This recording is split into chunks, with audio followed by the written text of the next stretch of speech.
Hello बच्चों, सभी को नमस्कार। मैं राजीव सर। सर्वप्रथम आपको होली के पावन त्यौहार की बहुत बहुत बधाई, शुभकामनाएं। आप सभी के घरों में मंगल कामनाएं।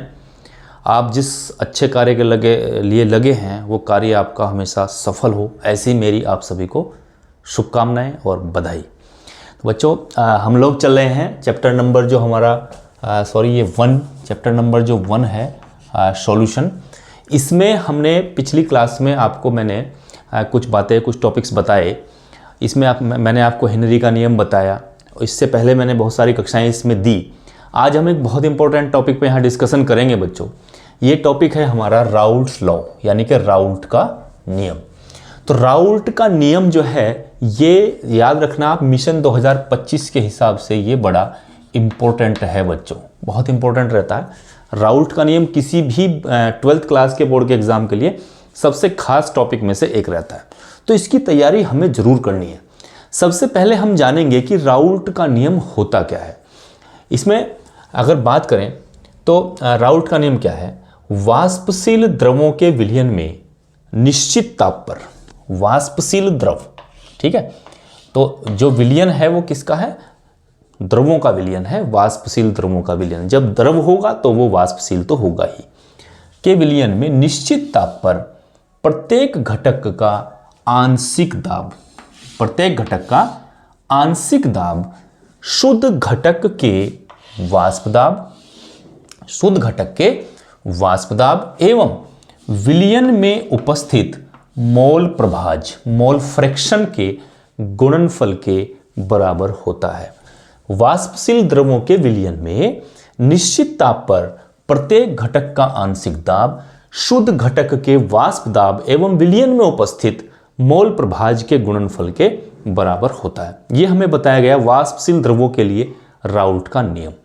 आपको पता होना चाहिए बच्चों कि जो विलयन होता है, किसी भी विलयन का निर्माण कैसे होता है, पता होना चाहिए कि भाई ये अगर हम कोई पात्र ले लेते हैं और इस पात्र में हमने एक पदार्थ ले लिया, कौन? A, और दूसरा पदार्थ इसमें हमने लिया B।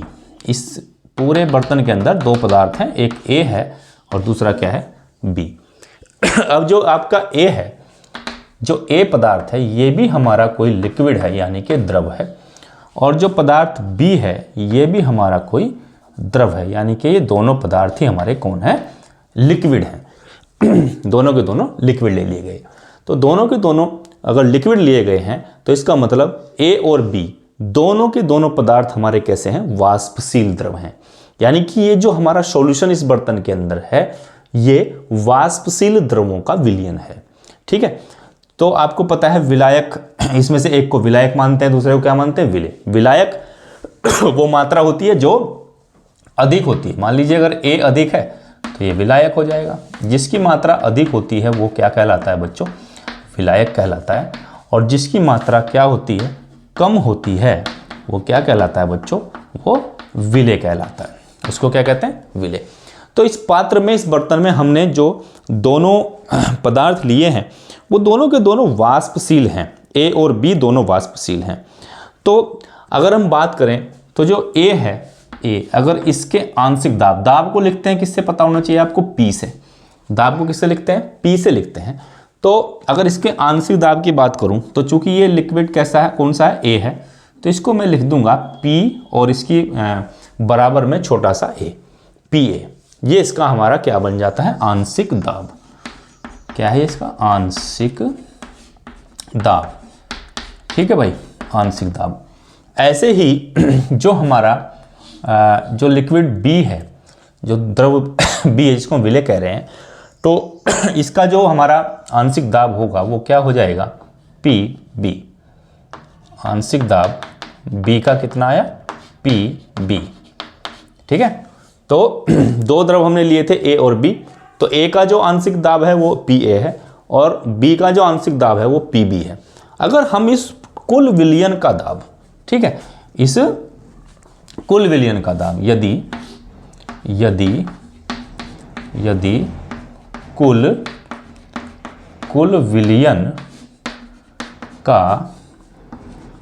कुल विलयन का दाब क्या मान लें? P मान लें। कुल विलयन का दाब क्या है? P है।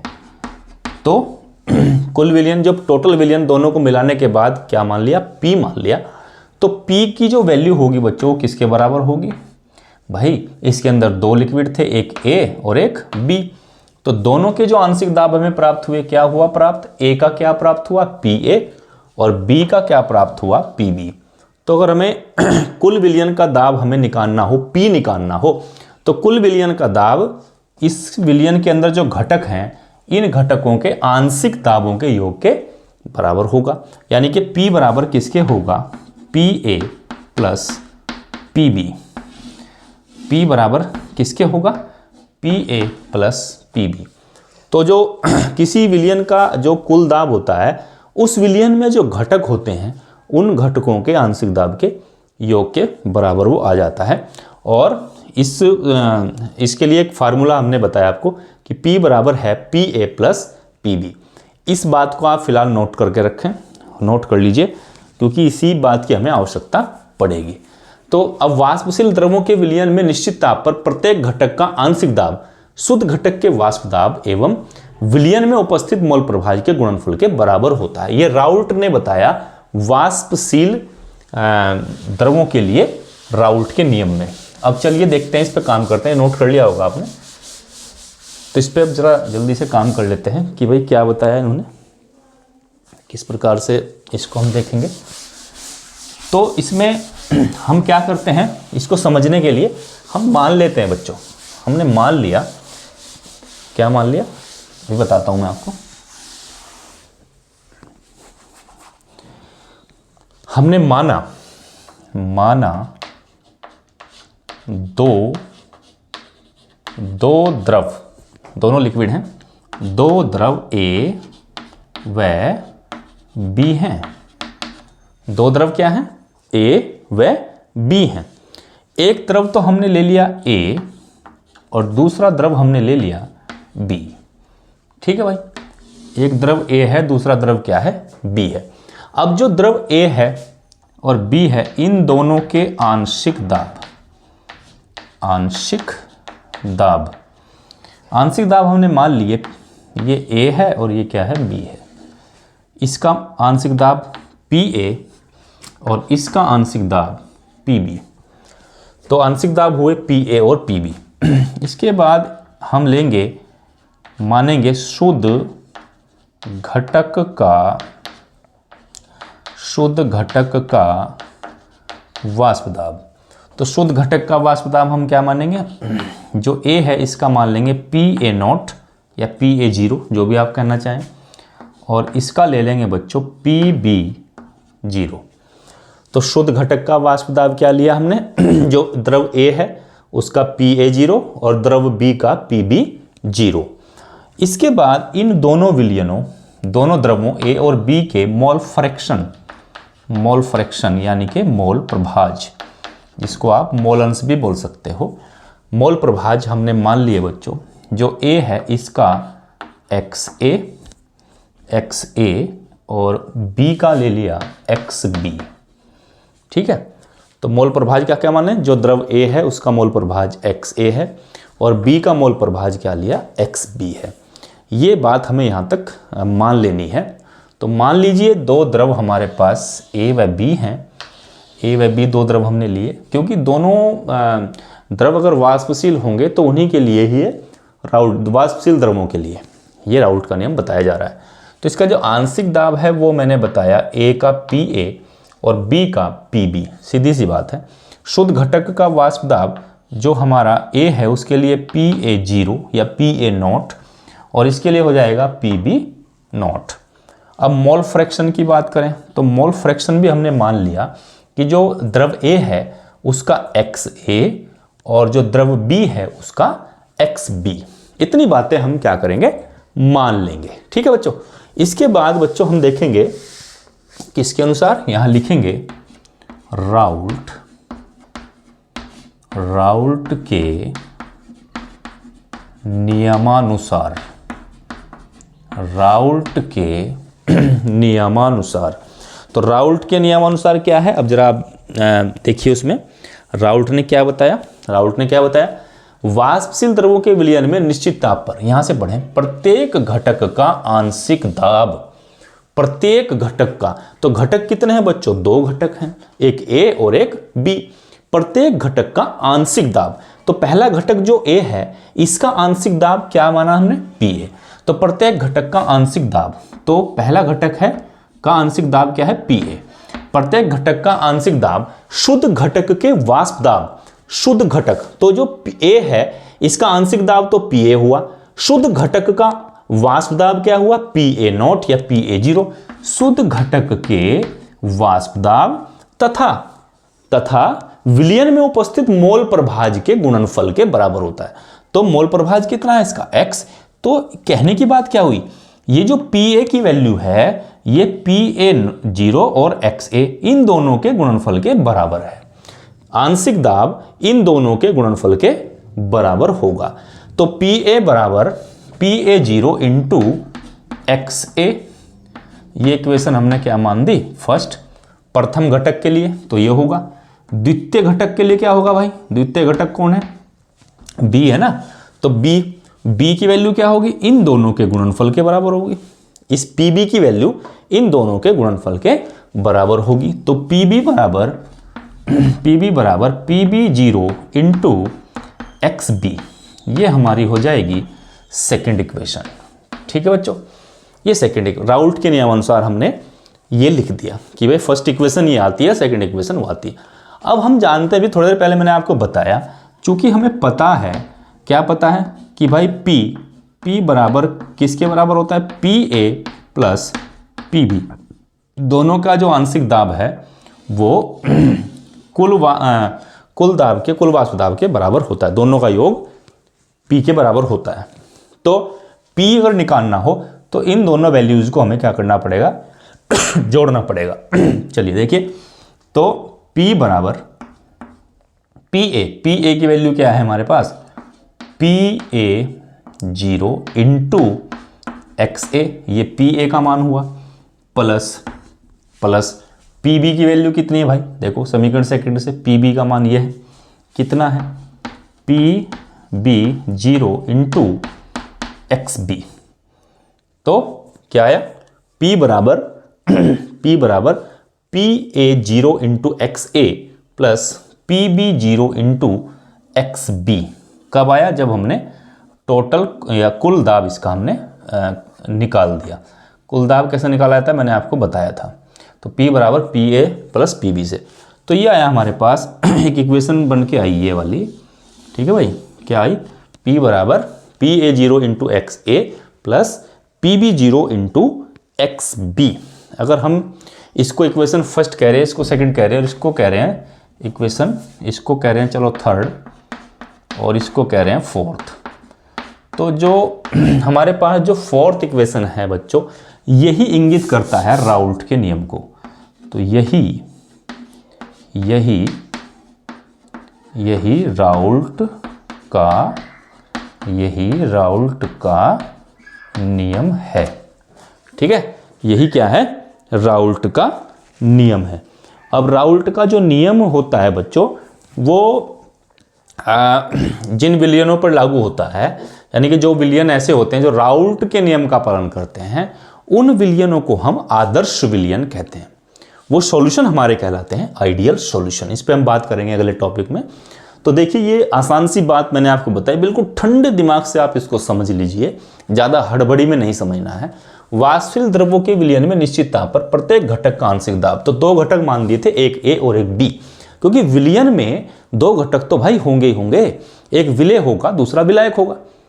2 घटक से कम विलयन नहीं बनता है, और दोनों घटक अगर हमारे लिक्विड ही हैं, द्रव ही हैं, जब दोनों द्रव हैं तो दोनों के दोनों कैसे होंगे, वाष्पशील होंगे। भाई द्रव क्या होता है, वाष्पशील होता है, तो वाष्पशील दोनों होंगे, A भी होगा B भी होगा। अब जो हमारा A है इसका आंशिक दाब PA है, शुद्ध घटक का वाष्प दाब PA0 है, मोल प्रभाज XA है।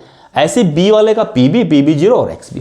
और राउल्ट ने बताया क्या कि भाई जो ये आंशिक दाब है वो शुद्ध घटक के वाष्प दाब और मोल प्रभाज के गुणनफल के बराबर होगा, यानी कि ये वाली वैल्यू इन दोनों के गुणनफल के बराबर होगी, ये वाली वैल्यू इन दोनों के गुणनफल के बराबर होगी। वही तो यहां लिखी गई है, PA बराबर PA0 इंटू एक्स ए और PB बराबर PB0 इंटू एक्स बी। अब चूंकि हमें पता है भाई इन दोनों का, ये दोनों क्या है, PA और PB क्या है, आंशिक दाब है, तो इन आंशिक दाबों का योगफल जो होता है वो टोटल कुल विलयन का दाब इन दोनों का योगफल होता है। तो दाब क्या मान दिया, P, तो P जो है वो इन दोनों आंशिक दाबों के योग के बराबर होगा।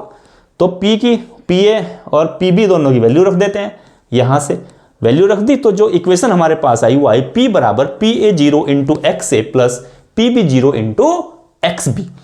इस प्रकार से ये हमारा सॉल्व हो जाता है राउल्ट का नियम भैया। ठीक है, इसको आराम से नोट कर लीजिए, जल्दी से नोट करें, नोट करें जल्दी से नोट करें। नोट करना बहुत आवश्यक है भाई, नोट कर लिया होगा आपने, वेरी इंपॉर्टेंट, बहुत इंपॉर्टेंट है।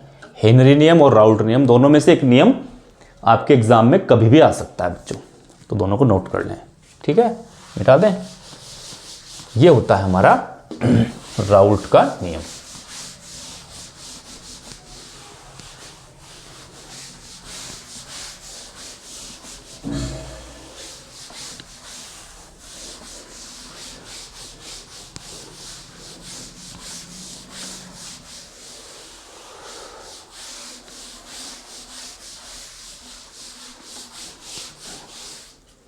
ठीक है, अच्छी प्रकार आपको अपनी तैयारी करनी चाहिए। बहुत समय है आपके पास बच्चों, 2025 बोर्ड में जो बैठ रहे हैं। इस बार जो बोर्ड का पेपर आया है वो भी मैं आपको दिखाऊंगा, साथ साथ दिखाता चलूँगा कि चैप्टर से कौन कौन से क्वेश्चन आए। बहुत आसान पेपर आया इस साल जो है, बहुत बढ़िया। और जो बच्चे इस साल बोर्ड में थे, जिन्होंने बोर्ड का एग्ज़ाम दिया है, मुझे लगता है वो लकी हैं, क्योंकि बहुत अच्छा पेपर आया है, सब बच्चे खुश होके गए। अब वाष्पशील के बाद अगर हम बात करें तो इसका सेकंड पार्ट भी जल्दी से देख लेते हैं। ये होता है अवाष्पशील। अवाष्पशील विलयों, अवाष्पशील विलयों के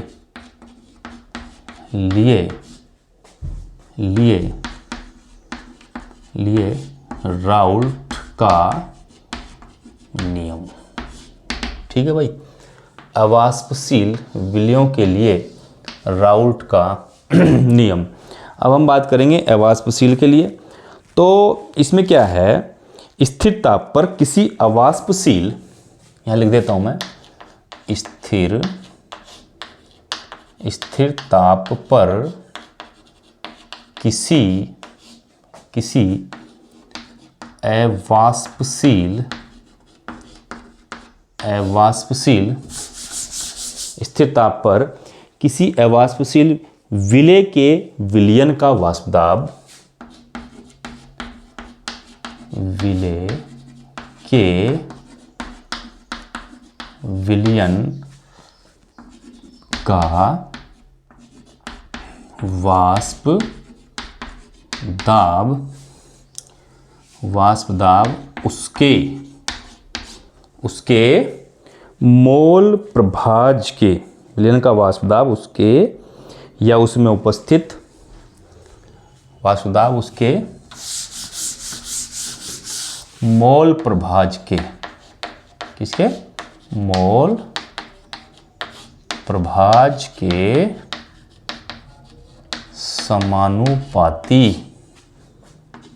समानुपाती होता है, समानुपाती होता है।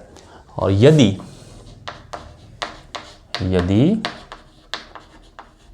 विलयन का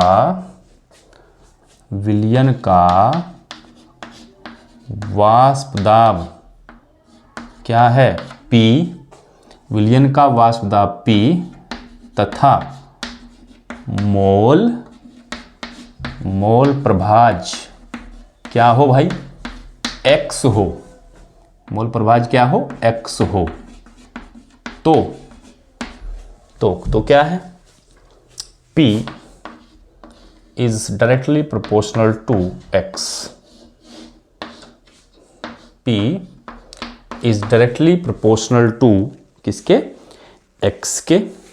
या P बराबर K इंटू एक्स के, P बराबर K इंटू एक्स के, जहाँ K क्या है, कांस्टेंट होता है, K इक्वल टू क्या है, कांस्टेंट है ना, कांस्टेंट है, यानी कि स्थिरांक है, स्थिरांक। अब जो ये इसका दूसरा पार्ट जो होता है, ये P बराबर K इंटू एक्स या P is proportional to x, mole प्रभाज के समानुपाती होता है। तो ये वाला पोर्शन कहीं ना कहीं हमें हेनरी के नियम की याद दिलाता है। तो यदि हम इसके सेकंड पार्ट की तुलना हेनरी नियम से करें तो जो बात हेनरी के नियम में बताई गई लगभग वही बात राउल्ट ने अवाष्पशील विलयों के लिए जो नियम दिया उसमें बताई गई। तो दोनों की तुलना करने को आती है, तो दोनों की तुलना अगर करके देखें तो हेनरी और अवाष्पशील विलय के लिए राउल्ट का नियम, तो दोनों में कहीं ना कहीं समानता पाई जाती है। तो ये दोनों पोर्शन हो गए।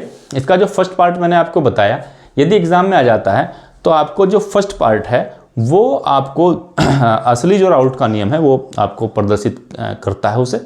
तो आप ज़रूरी नहीं है कि आप दोनों में से कोई भी नियम लिख देंगे इसका पार्ट, तो वो राउल्ट का नियम ही है।